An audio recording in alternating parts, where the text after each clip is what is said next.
آخر المستجدات في قضية الطالب أنور عثمان. الشرطة ملي كتفات البحث كيشدو مشتبه فيها قاصر مع واحد من العائلة ديالها، ومني تنقولو مشتبه فيها فهي ماشي قاتلة وماشي متهمة، فالبحث غيكون معاها ومع واحد من العائلة كما قلت حتى كيتبت البحث ان الادله كلها ضدها، عاد تولي مجرمه وقاتله، فالمتهم كيبقى بريء حتى تثبت ادانته.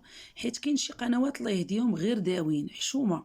في الاول هاد البنت قاصر ما يمكنش تقتل وتذبح واحد رياضي، لا الوزن ولا البنيه الجسمانيه ديالو تقد عليها. عاد كان الله يرحمه تبارك الله عنده العضلات راكم شفتوا في التصاور، وتبارك الله عليه ما يمكنش وحده قاصر في العمر ديال 17 عام تقدر تذبحو وتمسح كل الحسابات ديالو. هنا كيبان لينا بان القاتل او القاتله او القتله باقي حتى واحد ما متاكد شكون اللي قتل، راهم باين عندهم حساب مع هذا الولد الله يرحمه ووسع عليه. وهذا الحساب كيتجلى يا في فيديو كان باغي نشروه ما بغاوش ينشروه، يا في صور يا في شي كتابه اللي تخليهم يقتلوه ويمسحوا كل الحسابات ديالو في التيك توك وفي الانستغرام وفي اليوتيوب. فهاد القضيه فعلا فيها ان ومازال البحث جاري، وما نبداو نقولوا القاتل لقاوه ولا القاتله لقاوها حتى الشرطه تعلن بالادله الملبوسه، عفوا الملموسه، بالادله الملموسه وبالاعترافات ديال القاتل نفسه، لان كل شيء كيبقى يقول راه لقاو القاتل وما كاين حتى شي حاجه. في الاول وفي الاخر الله يرحمه ويجعل مثواه الجنه.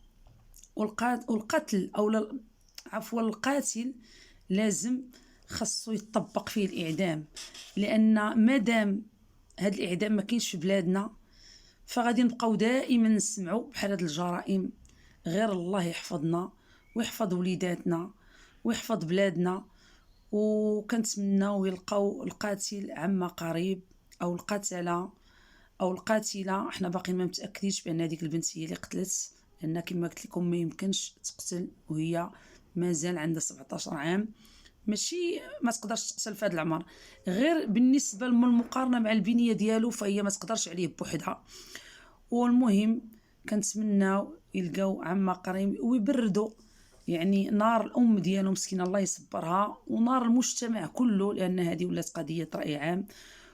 ونضيف واحد المعلومه اللي نسيت ما قلتهاش، هو ان صحابو جاو عندو نهار السبت وهو كانت تقتل الجمعه في العشيه، يعني صحابو جاو دقوا وما لقاوش، كانوا دايرين معاه انهم غيجيو يعني جايبين بوالزهم باغيين يدوزوا معاه الويكاند.